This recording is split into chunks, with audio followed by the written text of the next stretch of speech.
Yon, kamusta mga boss, mga ma'am, sir natin dyan? Kamusta? Welcome muli dito sa ating channel, ang Kanta Kwento. Alright, ako, interesado lahat dito malamang. Million views talaga agad to. Yan, so yan. Meron tayong re-reaction dito mga kwento galing to sa KDR Adventure Camp, no? Nung nag-concert silang apat, si Sir Baron, si Sir Franz, Julio Iglesias, no? Si Nas, tsaka siyempre ang magnetic icon Elvis ng Pinas, no? Jerome Ibardome. Ano to, yung ending song nila to, mga kwento. Siguro wala pa nag-upload nito, so dito nyo pa lang ito mapapanood. Pero hindi ko sure, no? Kung kailan ko i-upload to. O baka meron na, no? Kinanta nila dito is Oblay di Oblayda, no? After nung last song ni Sir Jerome, talagang ito na, andun na sila, labasan na dun, no? Ang ganda nung entry, ang entrance nila dun eh. At kami nga ayan, napa-induct dun sa kanilang Beatles song na yun. So, wag na nga natin patagalin. Pero bago muna natin to i-start, syempre, pengi muna ng subscribe. No? Yung sa mga di pa nakasubscribe, at kung nakasubscribe ka na, thank you very much. No? So, ito nga yun, no? Yan. So, umpisahan natin dun sa pa-ending yung song ni Sir Jerome na Your Man, no? Kinanta nga rin dito yung Your Man na nung kinanta nga nung concert. So, umpisahan na natin. At pero gusto ko muna syempre mag-thank you kung saan na galing ang ating video na to. Syempre, walang iba kundi kay Ma'am May, no? Ang president ng Germantics Global. Ma'am May, thank you very much po sa pagbibigay ng copy nito, no? Ayan, ang dami niya kasing copy ng mga kasi lagi yan nasa event eh. Palakpakan nga natin yan si Ma'am May. Oo, dahil bilang president nga ng Germantics Global, present siya, no? So, yun. Thank you po sa inyo, ma'am. Ingat po kayo palagi at more success sa life, no? Alright. So, ito na. Magpisahan na natin. Malamang ko naiinip na kayo at nadadaldalan sa atin. Let's go. Let's play. Thank you, everybody. Thank you. Yeah. Alright, pasok na kayo!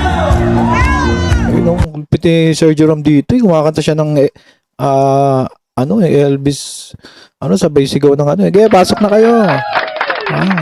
Sabay ito na ang sumunod na eksena. Yeah, sunod na yan.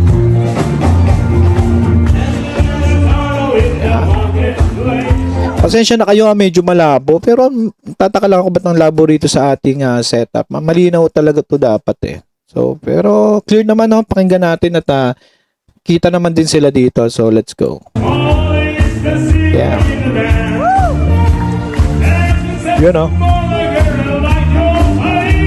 Yan, si Sir Baron na nga nag-umpisa sa stanza dyan.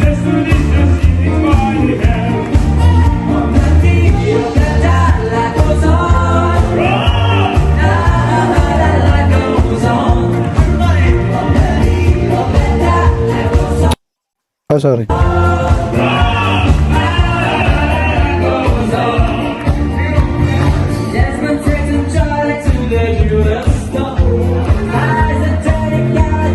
Yan, ito si Sir Franz, ang Julio Iglesias, siya yung second verse.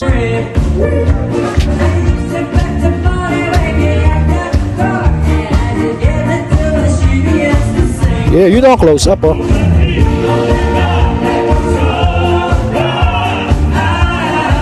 Yan. Ako pala ako nag-video nito, no? Kasi nandun ako mismo eh. Pero cellphone ni Ma'am May yan at pinagkatiwalaan niya tayong i-video. So, nire-reaction na natin. Baka sabihin, napanood mo na pala doon na nire-reaction na mo pa. Hindi. Kasi iba ako pag nag-video mga kwento, hindi ko masyadong na-feel yun eh. Kumbaga nakafocus ako doon sa angle eh. So, yan. So, ngayon ko lang talaga siya na-enjoy. Kaya, yun. Thank you kay Mami na nagbigay ng copying yan. At, thank you kasi ngayon mapapanood ko na siya at mare-reactionan, di ba? Alright. Pinokus ko talaga sa mukha nila yun dyan, no? Pati yung nagko-choir dyan, nakita pa.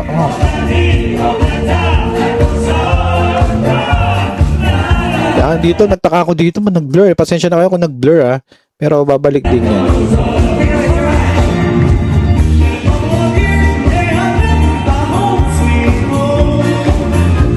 Parang nasobra nata ako sa focus or sa zoom, no? Kaya gumanon.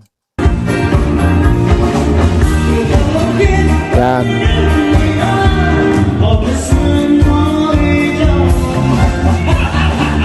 Yeah.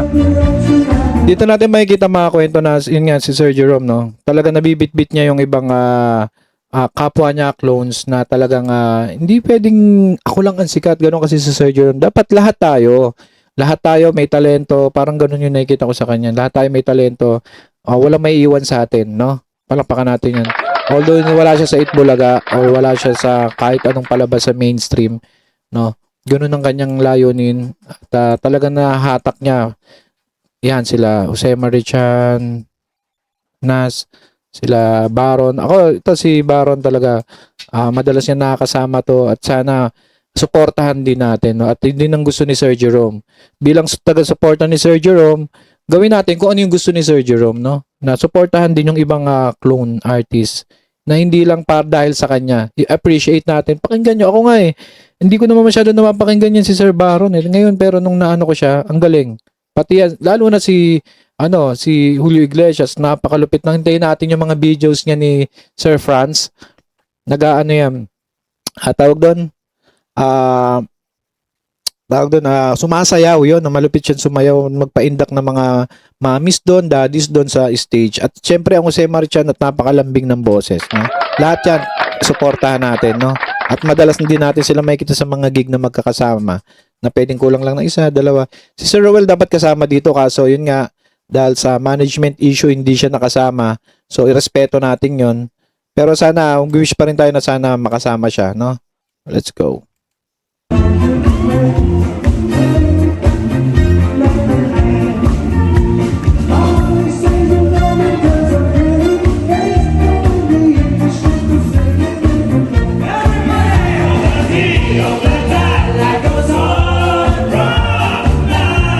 Tayuan lahat, no?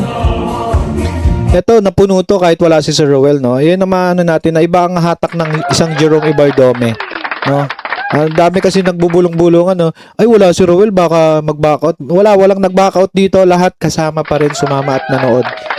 Dahil para sa 4 na clones na nanatili na mag-perform dito. At sobrang nakakatuwa yun. At talagang mapatunayan natin na hindi lahat ng nasa mainstream, sila lang ang pinapanood. Kundi nandun din ang tunay na talent na nandito sa mga gigs na to or nandito sa internet.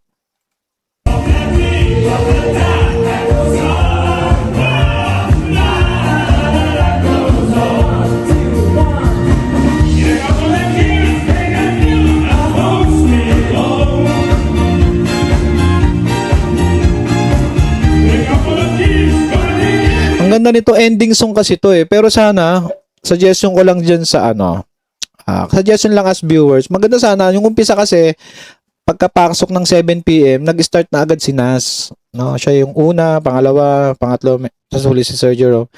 Sana mayroon munang sama-sama sila 4, kahit isang kanta lang, yung saktong hindi gantong party song kasi kainan yung dinner, no? Kahit senti lang ta silang 4, no? Tapos tsaka ngayon isa-isa, tapos ending. Ang nangyari kasi dito, okay din naman, ending lang no, na magkakasama sila. So suggestion lang 'yon, suggestion lang 'yon. Kaya napakalupit ng nila ng tawag doon tandem nitong 4 na to. Ayan, merong malambing si Sir Nas, malambing ang boses. Merong sexy, nandiyan si Sir Julio Iglesias ng Sir Franz. Nandiyan si Pavarotti, ang tawag dito, ang malalim na boses, at syempre ang Elvis ng Pinas, no? Jerome Ibardome. Tugman-tugma ang kanilang tandem dito at ang kanilang blending, no? Sana mapakinggan pa natin sila sa ibang song naman, yung medyo love song ganyan, no? Sana request ko lang na sana 'yon, no? Yes, sana magkatotoo 'yon.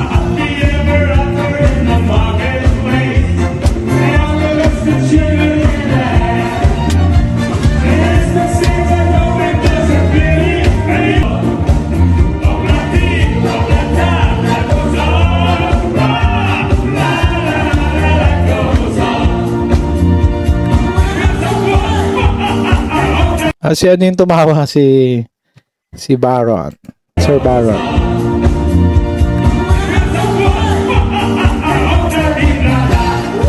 Yeah. Yan yung huli. Yun tayo ang lahat ng tao.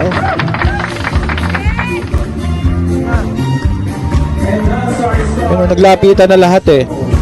Yun, bakante yung mga upuan no kasi naglapitan na lahat, no? Baka sabihin na naman, di, nandang bakante. Kasi nga naglapitan na nga. Nasa harapan na yung mga nakaupo dun. No? Per isang seat, isang ano lang yan eh. Yan na, photo op. Tapusin na natin to. Franz Joseph Vincoy and Jerome Bartolome. Alright.